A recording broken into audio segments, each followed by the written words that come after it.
What if the person serving your morning coffee turned out to be a world-class pianist, and no one knew? What if a single moment, just one, could unlock the life you were always meant to live? Emma Rivera's story is just the beginning. Because coming up next, we're diving even deeper into the lives of hidden talents, untold dreams, and the power of second chances. So don't miss what's coming. Like, share, and subscribe to support the channel and help us keep telling stories that matter. No one noticed the girl who disappeared at midnight. To the regulars at Sunset Grill, Emma Rivera was just the quiet waitress with a soft voice, dark curls always pulled back in a messy bun, and a habit of wiping the counter even when it was spotless.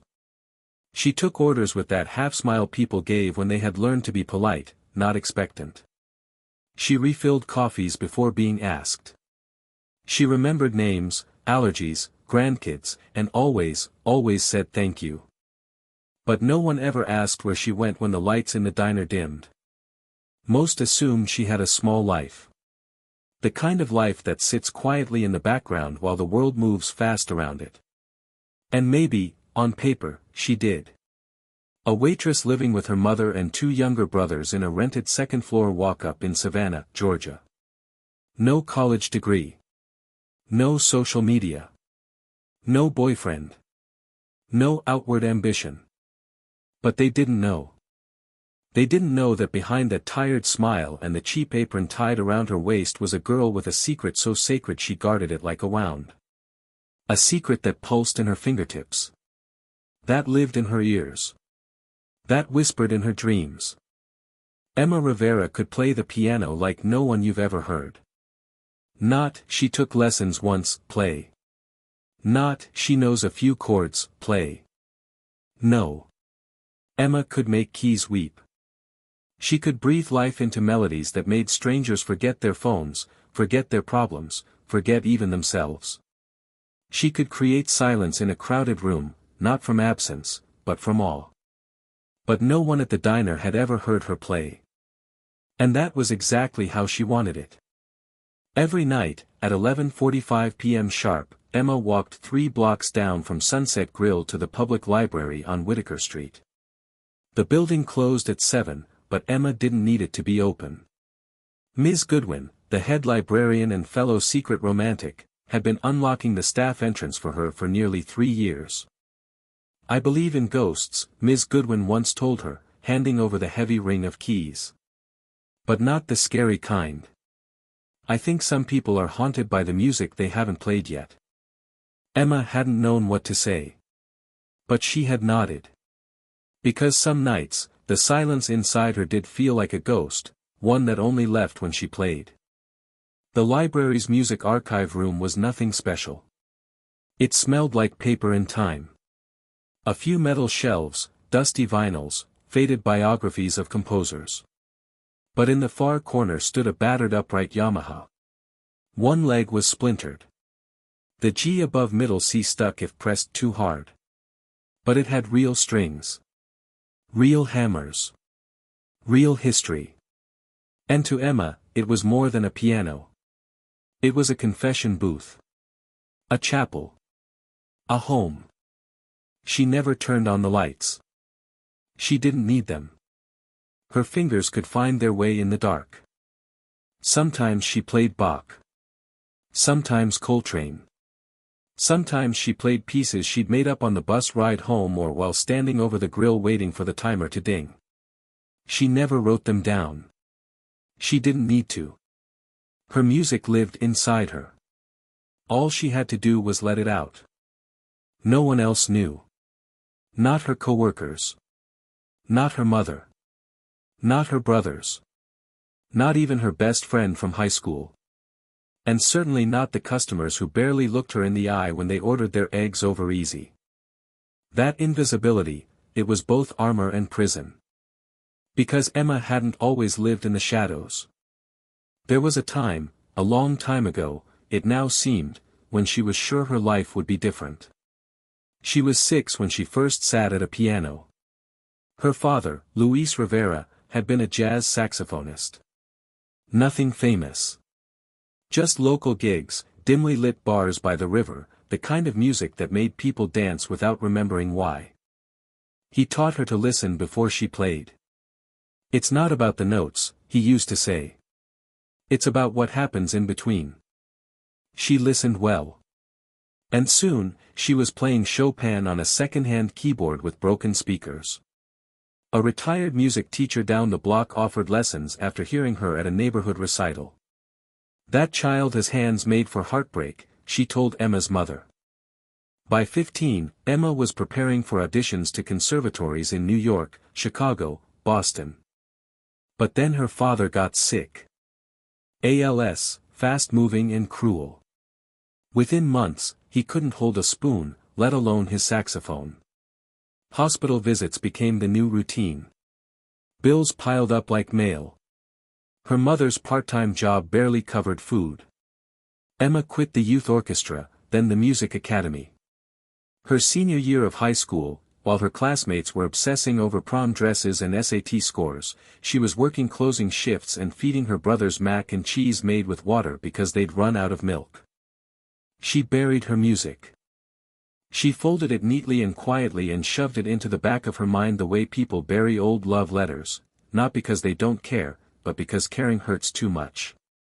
And yet, the music wouldn't stay buried. It haunted her. In dreams, she'd wake up with a melody burning in her chest. At red lights, she'd tap out fugues on the steering wheel. On bad days at the diner, she'd compose blues in her head to match the rhythm of the coffee machine. So eventually, she started sneaking into the library at night. Just to play. Just for her. No one else. She created a sound cloud under the name, If Pianos Could Speak. She didn't post selfies. No face. No real name. Just raw, unfiltered audio, one take, no edits. Her profile bio was 4 words, "Nobody knows it's me." She had 84 followers.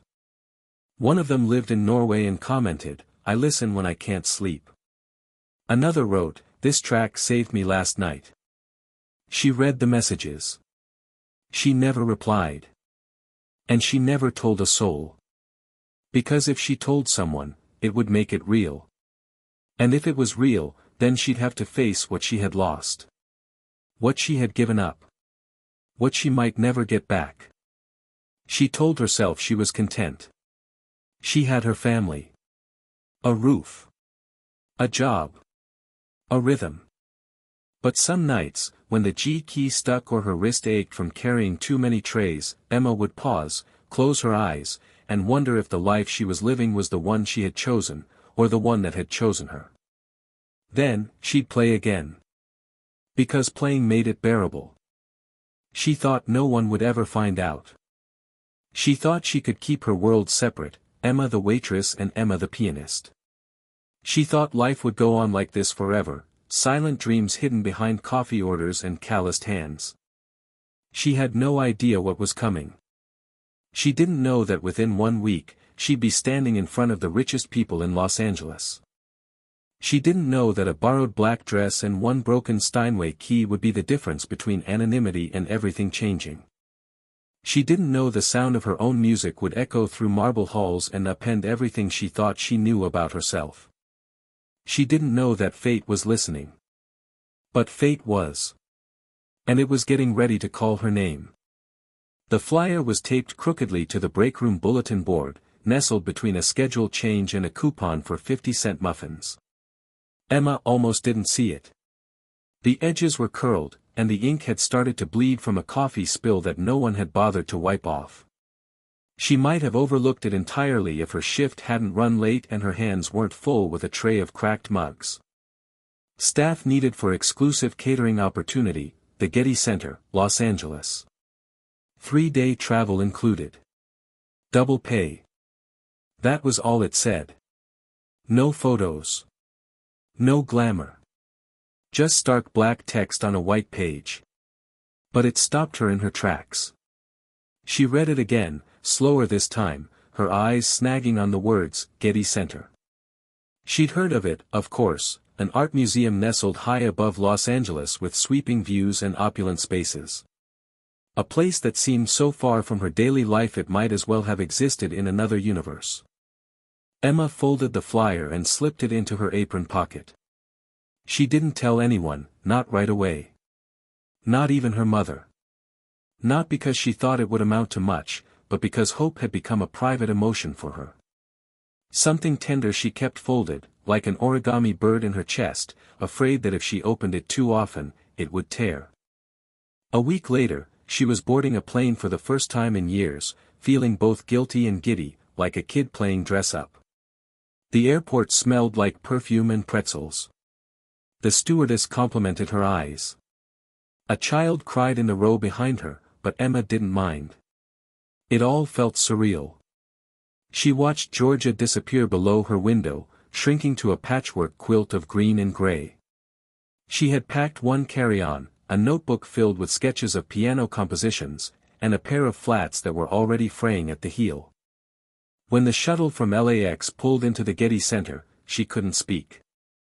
The marble gleamed in the afternoon sun like a city built out of moonlight. Glass walls stretched toward the sky, reflecting clouds like water. Manicured gardens unfurled like living tapestries. It was a world designed not just for beauty, but to leave you breathless. Emma stepped off the shuttle, her breath already short. Inside, the ballroom was chaos in the way only pre-event chaos can be, people shouting politely into headsets, crystalware being unpacked with white gloves, florists carefully adjusting petals on arrangements taller than Emma herself. A man dropped a tray of silver spoons and apologized to no one. She clutched her small suitcase, suddenly aware of her wrinkled shirt and the way her shoes squeaked on polished floors. Uniforms in the side closet. Black pants, white shirt. No perfume. Hair up. The voice belonged to Carol, the event's lead server. She didn't look at Emma as she spoke, just waved her clipboard like a baton. Emma changed in the staff restroom, pinning her hair back, wiping nervous sweat from her neck. Her hands trembled as she buttoned her shirt. These weren't just guests, they were donors, executives, art patrons. People who bought pianos like hers didn't even exist. She tried to disappear into the flurry of staff. There was comfort in anonymity. She was used to blending in. But the room, no matter how dazzling, held one object that pulled her like gravity. The piano. It was impossible to miss. A black Steinway grand stood near the far corner of the ballroom, its lid propped open like a story waiting to be told. She walked past it more than once under the guise of checking glassware placement or retrieving a tray of canapes. The urge to run her fingers along the keys was visceral, almost embarrassing. Her fingers itched with restraint. She was watching the piano again when it happened. The buzz started near the doors, spreading like a ripple. The pianist for the cocktail hour had cancelled. Food poisoning. Last minute. Completely unavailable. No backup. Emma froze mid-step. The voice that rose above the others belonged to Carol. She was clutching her headset like it might snap in two. What do you mean he's not coming? We're 20 minutes from guests arriving. Emma stood at the edge of the room, invisible in her black slacks and server vest, her heart pounding with something between fear and inevitability. And then, as if some unspoken force within her had taken over, she stepped forward. I can play, she said. No one heard her. She cleared her throat. Louder this time. I play piano. Carol blinked at her, then blinked again. You're on service. Yes, but I've played for years. Classical, mostly. Some jazz. For a second, the room paused. Then someone from the tech crew laughed under his breath. Another server whispered something behind a cupped hand. But Carol, frantic and desperate, stared hard at Emma's face, as if she were trying to see through it. You're serious? Emma nodded. Her throat was dry. She suddenly wished she'd stayed silent. Carol gestured toward the piano. Show me. Now. The ballroom emptied like water through a drain. The caterers returned to the kitchen. The lighting team adjusted spotlights. But near the far end, Emma approached the Steinway, palms sweaty. She sat on the bench like it was a throne she didn't deserve. She touched one key, middle C. The sound rang out, pure and bright. She closed her eyes. Her fingers moved. She played Chopin's Nocturne in E-flat major, a piece she'd learned at 13 and kept in her bones ever since. Her hands glided, her breath slowed, and for a moment, the entire world receded until only the music remained. When she stopped, the last note hung in the air longer than it should have. Carol didn't say anything right away. She just looked at Emma like she'd grown wings. "You're playing cocktail hour. Change into something nicer. Ask Mira for a backup dress, she always packs two. We start in 15. Emma stood up, legs shaking. Backstage, Mira handed her a simple black cocktail dress still in dry cleaner plastic. "Hope it fits," she said with a smirk. "You're about to freak some people out in the best way." Emma changed in the staff closet, wiped her face clean of nervous sweat, and tucked her notebook of compositions into her purse, just in case. Jules, the sound technician, handed her a small clip-on mic. "Need levels?" he asked. She nodded, mute with nerves. He smiled, adjusting the pickup. "Don't worry. If you play like that again, you'll have this place eating out of your hands." At 6:55, she stood just behind the velvet rope that divided staff from stage. She could hear the crowd gathering. Clinking glasses. Laughter. The low hum of high society. Carol's voice came through the headset. "Doors open. Cue lights. Begin music." Emma stepped out. The ballroom was full now, hundreds of people dressed in black tie and glittering jewels. Some were already facing the piano, curious. She sat down, spine straight, shoulders square. She touched the keys. She began with Debussy's Reverie. It was gentle, slow, dreamy, the kind of piece that slips under a conversation rather than interrupts it. But by the time she reached the second refrain, the room had changed. Voices had lowered. Faces turned. Someone whispered, "Who is that?" She didn't answer. She just played. She played like the keys had been waiting for her all along. Like she had been born for this moment. And somewhere, just off stage, someone took out their phone and started recording. They had no idea that what they were capturing was the beginning of everything. The first note she played disappeared beneath the clinking of champagne glasses and murmurs of introductions, as invisible as she had always been. The soft cadence of Debussy's Reverie drifted through the air like breath, light, unobtrusive, almost hesitant. Emma Rivera had never played for this kind of audience before. Not for people in floor-length gowns, not under crystal chandeliers, not on a piano that sparkled under the lights like an invitation to be brave. She didn't look up. Didn't want to. She focused only on the keys beneath her fingers, the flow of the melody that had soothed her on countless lonely nights. But slowly, almost imperceptibly, the room shifted. A lull. Then a quiet. The conversation softened as if people were suddenly listening without realizing it. The laughter turned to hushed chuckles.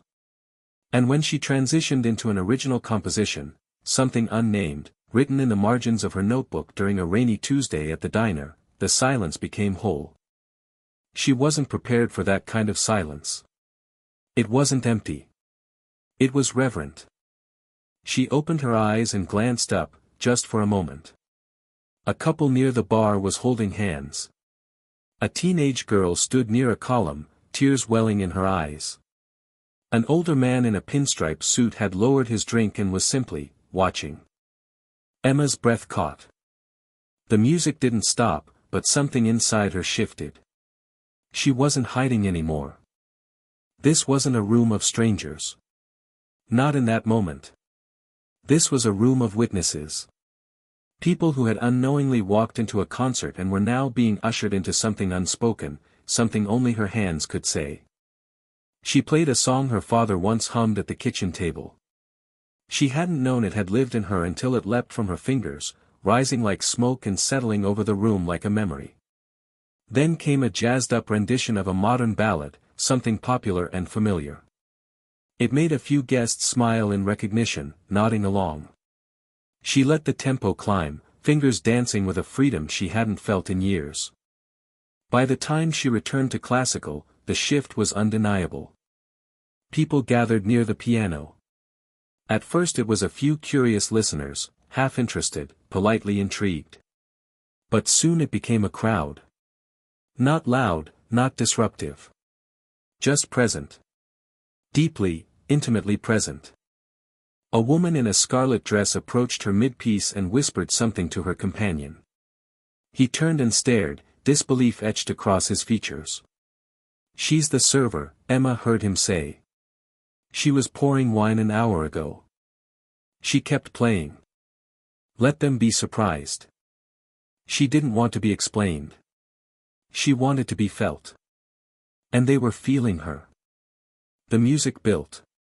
She slipped into a minor key, then pulled back into something hopeful and fragile. The transitions were seamless, like her fingers had transcended sheet music entirely. Everything came from memory. From emotion. From a place that couldn't be taught. As she played Chopin's waltz in a minor, someone near the front clapped softly when she nailed a particularly difficult run. The applause caught on like a spark. More people joined in, not a full ovation, but enough to stir the air with something electric.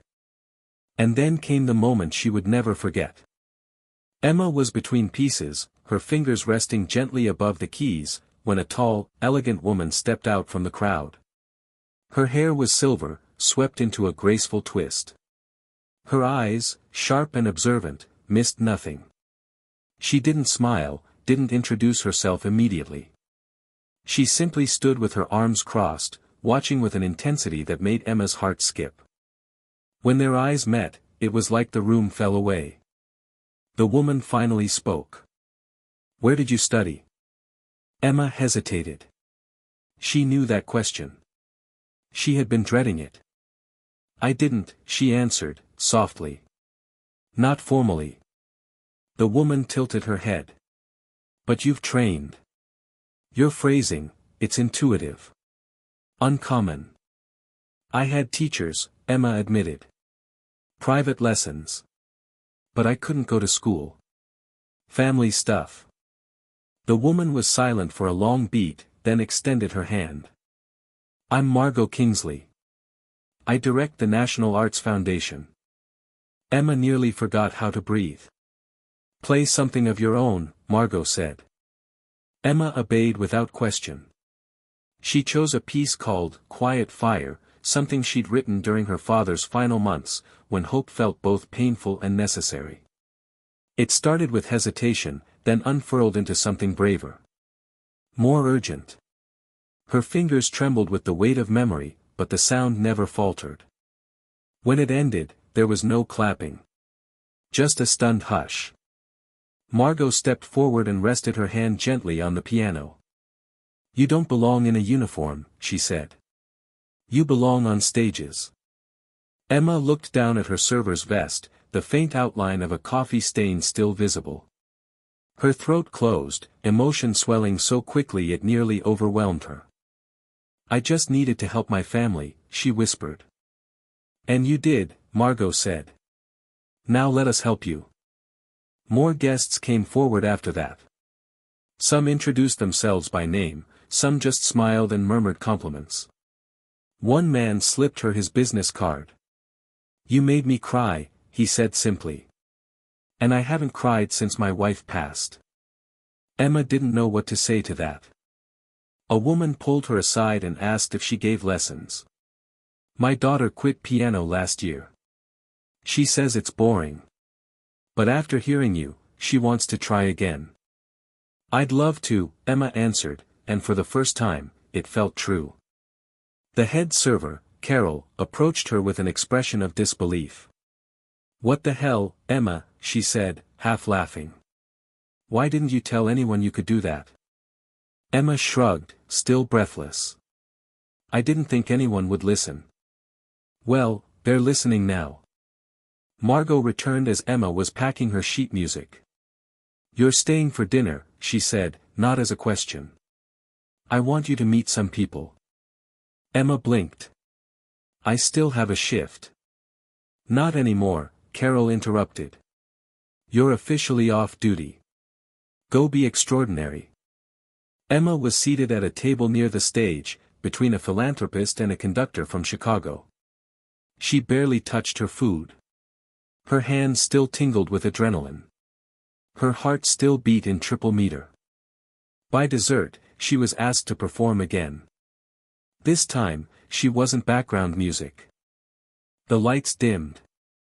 The guests leaned forward. And as Emma sat back at the piano, no longer a shadow in the corner but the centerpiece of the evening, she finally understood what was happening. She wasn't playing for survival anymore. She was playing to be seen. She began with Beethoven's For Elise, not because it was flashy, but because it was honest.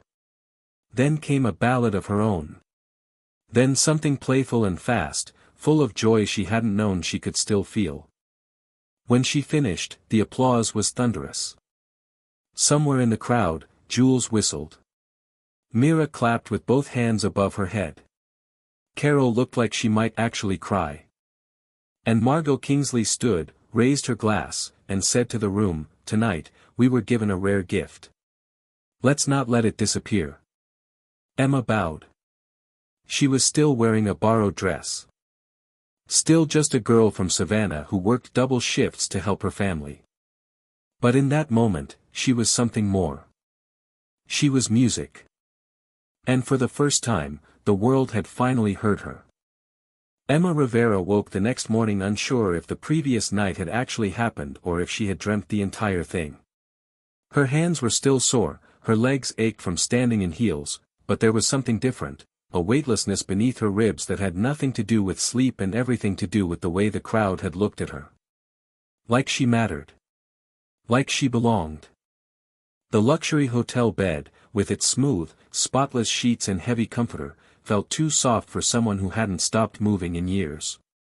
She sat up slowly and blinked against the sunlight cutting through the curtains. It was too quiet. No grill sizzling in the distance. No coffee brewing.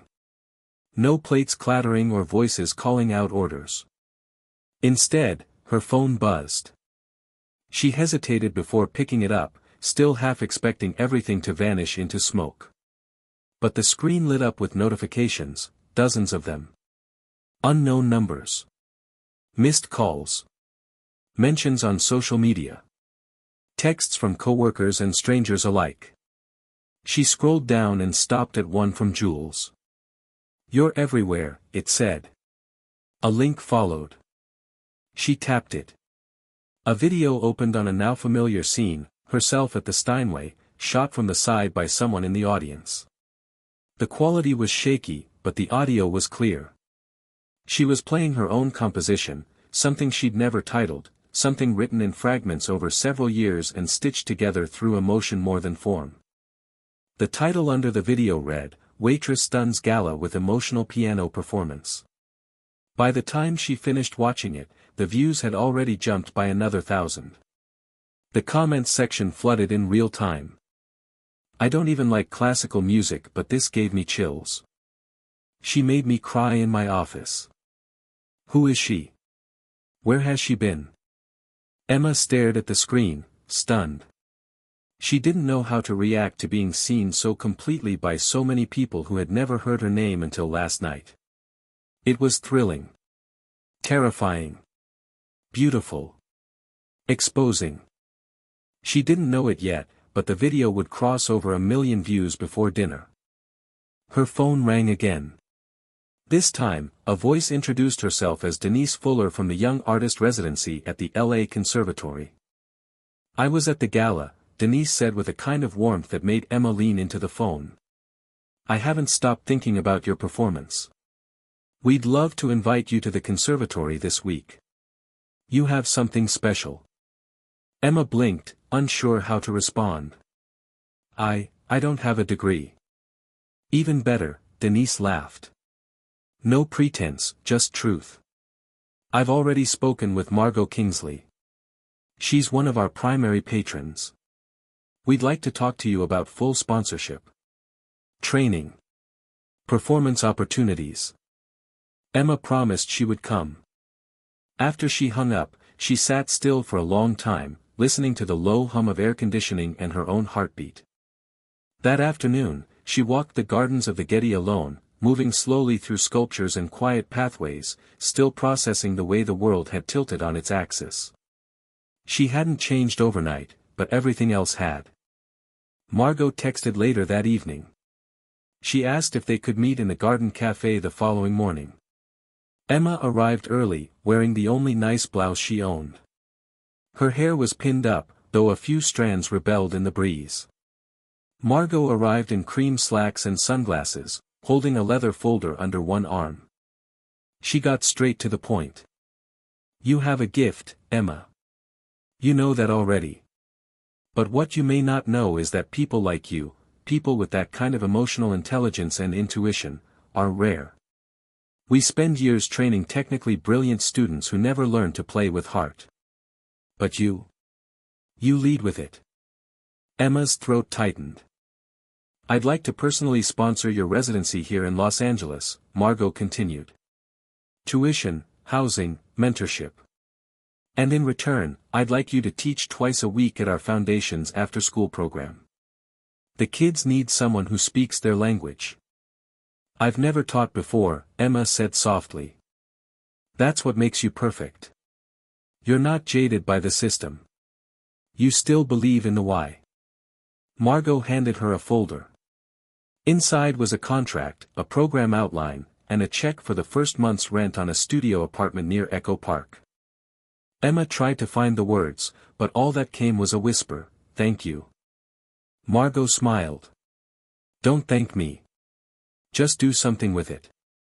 In the days that followed, Emma moved into the studio, small, sunlit, with squeaky floors and a view of a corner market. She had never lived alone before. At first, the silence was overwhelming. But then it became fertile ground. Her notebook filled with new melodies. Her fingers moved with purpose on the keys at the conservatory practice rooms. Mornings were spent in training, improvisation, technique, composition. She'd never been in a room full of musicians before, not as a peer.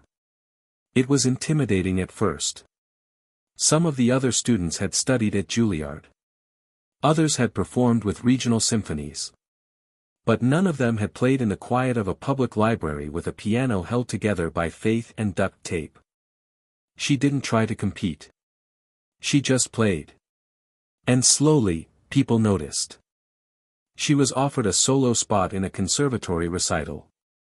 Her SoundCloud exploded with new followers. People begged for album releases, sheet music, lessons. The most unexpected joy came in the classroom. The after-school program served mostly immigrant kids, many of whom had never touched an instrument before. They were loud, raw, and beautiful. Emma loved them instantly. She taught them what she knew, how to feel the rhythm of their own stories, how to turn anger into jazz and grief into waltz. One boy, Luis, had been skipping school.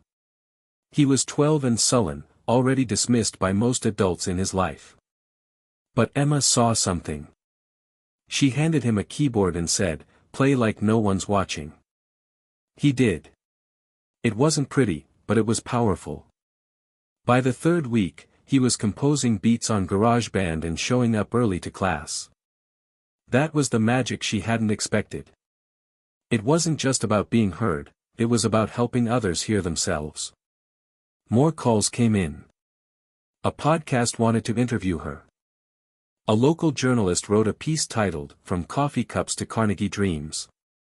Emma laughed when she read it. "I'm not going to Carnegie Hall," she said aloud. But part of her whispered back, "Not yet." One night, while sitting on the fire escape of her apartment with a mug of tea and her journal open on her lap, Emma made a list. It wasn't of goals. It was of promises. Keep playing for the right reasons. Stay kind, no matter how loud it gets. Help someone like me every chance I get. Never forget who I am when no one's looking. The next morning, she booked a flight to Savannah. It was time to go home, even just for a weekend. Her mother met her at the airport with tears already in her eyes. Her brothers had grown taller. Her neighborhood hadn't changed a bit. She visited Sunset Grill on a quiet Sunday afternoon. The place was half empty, the way it always was between lunch and dinner. Carol dropped a tray when she saw her and then hugged her like she might break. "We saw everything," she said. "You made us proud." Emma smiled. "I missed you guys." They let her play the old upright piano by the window. It was out of tune and a little dusty. She didn't care. She played anyway. People stopped eating. The kitchen staff peeked out. Mr. Darrow clapped before she even finished. It wasn't the Getty. It wasn't the conservatory. But it was home. That night, she visited her father's grave with her mother. They brought flowers. Emma brought music. She sat cross-legged on the grass and played from her phone, the same track that had gone viral. Her mother closed her eyes, listening. "He would have loved this," she whispered. Emma nodded. "He's the reason I made it." She didn't stay long in Savannah. Her life was in motion now, pulling her forward with the quiet momentum of something finally set free. Before boarding her flight back to LA, she scribbled a note in her journal: "You were right, Dad. It's not about being seen. It's about saying something worth listening to." And for the first time in her life, the world was listening. Emma Rivera was no longer just a waitress. She was unforgettable. And the music was only just beginning. The standing ovation was thunderous, but Emma Rivera barely registered the sound. Her hands were still floating above the Steinway's keys, her body still humming with the vibrations of the final chord. The light overhead dimmed slightly as she stood, her breath caught in that space between reverence and disbelief. Across the auditorium, rows of people were on their feet, clapping, cheering, even whistling. Not politely. Not out of obligation. Genuinely. They weren't just applauding her performance. They were applauding her story. And yet, Emma felt still. Not frozen, anchored. Like for the first time in her life, she was exactly where she was supposed to be. The curtains closed slowly behind her, and the noise softened. She walked off stage, passing the wings where students from the conservatory waited to congratulate her, wide-eyed, some too young to understand what had just happened, others old enough to feel the full weight of it. Margot Kingsley met her at the bottom of the steps, arms open. Emma stepped into the hug without hesitation. "You didn't just play," Margot said into her ear. "You told a story no one will forget." Emma pulled back and looked around the backstage area. It was a whirlwind of instruments, cases, cables, assistants moving chairs. But in the center of the chaos, she felt peace. Later that evening, after the concert hall emptied and the last flower bouquet was loaded into the back of Margot's car, Emma found herself standing alone on the stage, barefoot now, holding her heels in one hand, just listening to the silence. She walked slowly toward the piano again. Her fingers hovered over the keys, then touched them, gently this time. A soft chord. A sigh. A memory. She wasn't playing for anyone else now. Just herself. That night, she didn't sleep. She didn't want to. Instead, she sat by the window of her apartment, watching the city lights pulse like a breathing thing. She scrolled through messages from her students, her family, and strangers who had seen the live stream and were flooding her inbox with letters, long, heartfelt messages about rediscovered dreams and long-buried regrets. One message read, "I'm 64. I stopped playing piano when I was 22 because I didn't think I was good enough. Tonight, I cried for the first time in years, then dug my keyboard out of the closet. Thank you for reminding me that it's not too late. Another said, you didn't just play. You gave me permission to want again. Emma saved every message. The next morning, as the sun cracked through the smoggy sky, she made coffee and picked up her journal. On the inside cover, she had written a phrase years ago, one that had quietly become her compass: if pianos could speak. Beneath it, in newer handwriting, she added, they'd tell you that broken doesn't mean silent. In the weeks that followed her debut performance, Emma's life took on a rhythm that was faster, fuller, and far more public, but still hers. She returned to her conservatory residency, not as an anonymous student, but as a mentor. She was invited to teach masterclasses on emotional interpretation, requested by name at festivals she had once only read about. She said yes to almost every invitation, not for fame, but because each one meant the music reached further. And that was the point. Her YouTube channel grew steadily, not because of flashy edits or viral tricks, but because she shared what no one else did, the in-between. The rawness of learning, the vulnerability of starting over, the honesty of messing up and growing forward. Her most watched video wasn't even a performance, it was a quiet conversation, filmed in her kitchen, about the first time she gave up on music and the second time she didn't. She called the video, "The Sound of a Second Chance." The comments poured in. Emma, you're saving more than music. You're saving people. One afternoon in March, she returned to the library in Savannah where her late-night playing had once been a lifeline. Ms. Goodwin met her at the back door, just like old times, her keys still jingling on the same lanyard she'd worn since Emma was 16. I hear you've become quite the star, she said with a grin, ushering Emma inside. Still me, Emma replied. Just with better lighting. The old Yamaha was still there, a little dustier, a little more worn. Emma sat on the bench and played the first few notes of Clair de Lune, and the piano sighed under her touch like it had missed her. But this visit wasn't just nostalgia. She had plans. She had raised money, quietly, through her platform and partnerships, to fund a transformation. She called it, the Sound Room. A free music lab housed inside the library, complete with new instruments, sheet music, headphones, and a small digital recording studio. A space for anyone, at any age, to create. She hosted a soft opening with local students, inviting them to try instruments, record samples, and jam together in the makeshift studio booths. She played alongside them, sometimes taking the lead, sometimes just following. At the ribbon-cutting ceremony, she stood on a temporary platform in front of the community and gave a short speech. There's something sacred about the sound we make when no one's watching, she said. This space is for that sound. For all of you who thought you needed permission to make noise, this is it. You have it. Applause followed, but what mattered most were the eyes watching her, eyes like hers at 13, longing, curious, cautious, and just waiting to believe in something. Not long after, she was invited to headline a music conference in New York. Her mother flew in for the performance. Emma made sure she had front-row seats, flanked by two of her students from Los Angeles who had never left California before. As Emma played, she caught her mother wiping away tears. That night, they walked hand in hand through Central Park, and her mother said something she hadn't in years. You're living the life we once imagined for you, she said softly. Emma shook her head. No. I'm living the life I imagined for myself.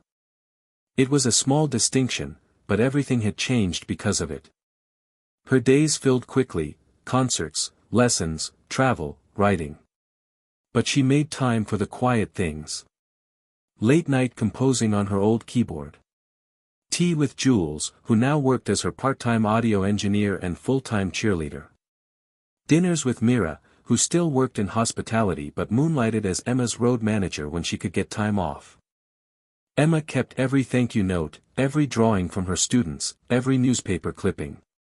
She hung some on the wall, tucked others in drawers. But her favorite was a letter from a child in the sound room. It read, I like music now. Before I didn't. But then I met you. You said it's okay to mess up, so I keep trying. My mom says thank you too. She says I smile more now. Emma wept when she read it. Not because it surprised her, but because it confirmed what she now knew to be true. Music wasn't the point. People were. And the piano?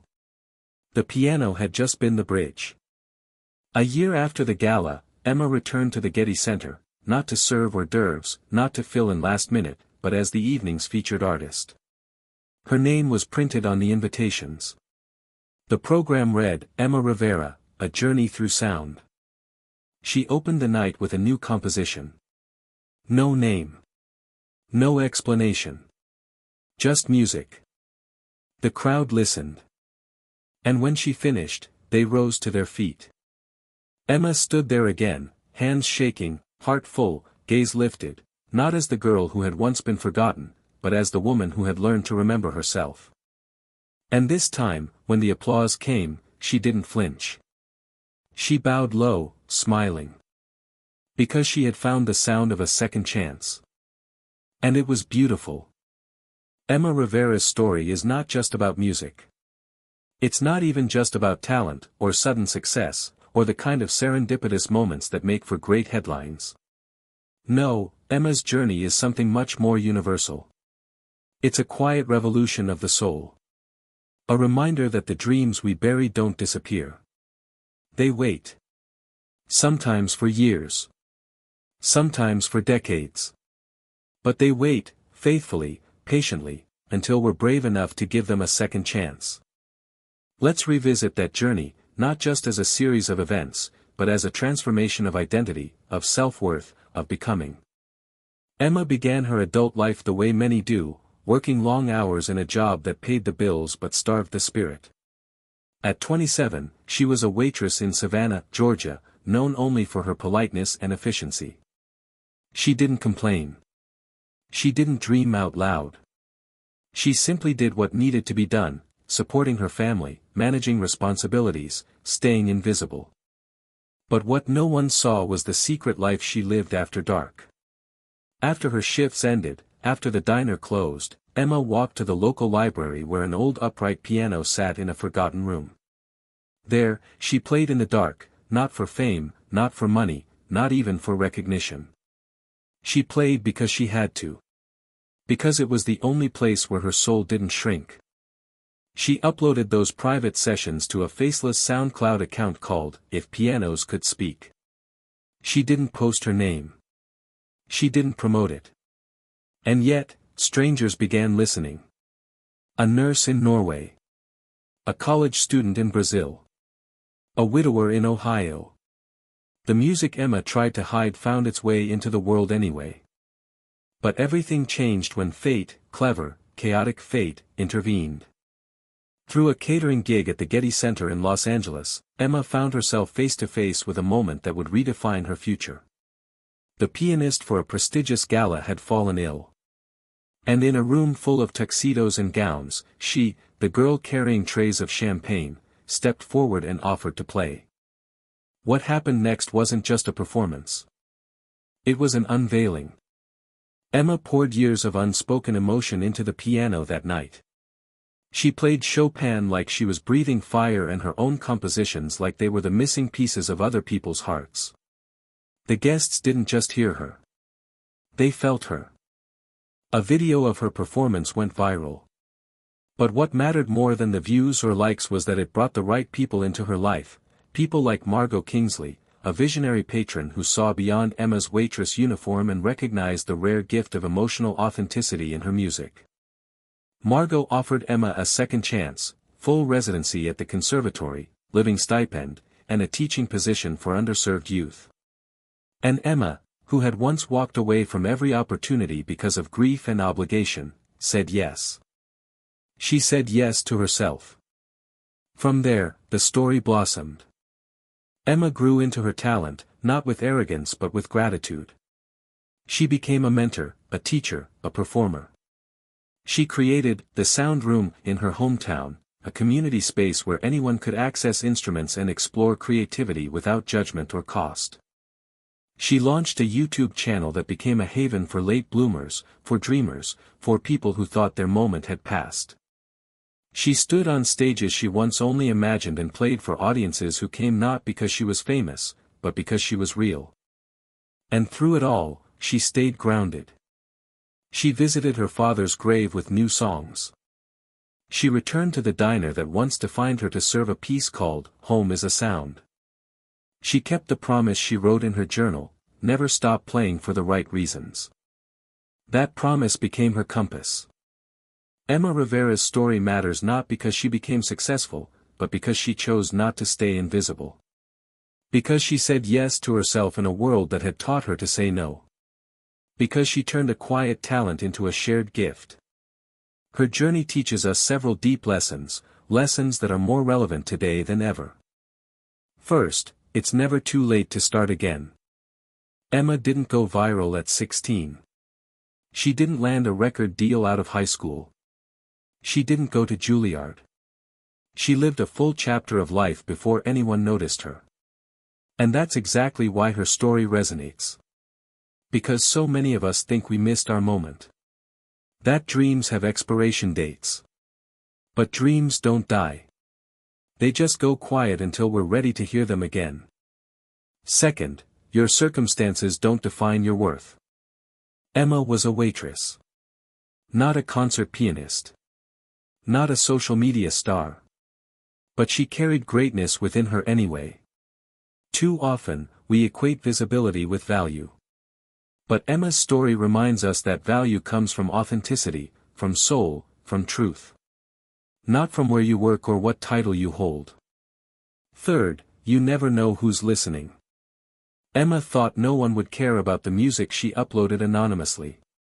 But someone in Norway did. And someone at the Getty did. And now, millions do. Your gifts may not be recognized right away. But someone out there is waiting for exactly what you have to offer. Fourth, use what you've been through to uplift others. Emma didn't hoard her success. She taught. She built programs. She remembered her community. Her story wasn't just a personal victory, it became a roadmap for others. And that's the highest form of healing, turning your journey into someone else's bridge. So what does this mean for you? It means if there's something inside you, an idea, a dream, a passion, that you've silenced because life got hard or people didn't believe or you were just too tired to keep hoping, maybe it's time to listen to it again. Maybe it's time to dust off that old keyboard. Or open that half-finished manuscript. Or sign up for the class you've always talked yourself out of. Maybe it's time to stop saying, "It's too late," and start asking, "What if?" And if you think no one would care, remember Emma. She didn't do this for fame. She did it because there was a song inside her that refused to die. What's refusing to die inside of you? What wants to speak if only you'd give it a voice? This isn't just her story. It could be yours. You don't have to play piano. You don't have to be an artist. But you do have to be honest, with yourself. With what lights you up. With what makes you feel like the fullest version of who you are. Because the world doesn't need more perfection. It needs more truth. And the truth is, your second chance is still possible. It always was. You just have to say yes. If Emma Rivera taught us anything, it's that sometimes the only thing standing between a forgotten dream and a standing ovation, is the courage to sit at the piano and start playing. Thank you for joining us on this incredible journey.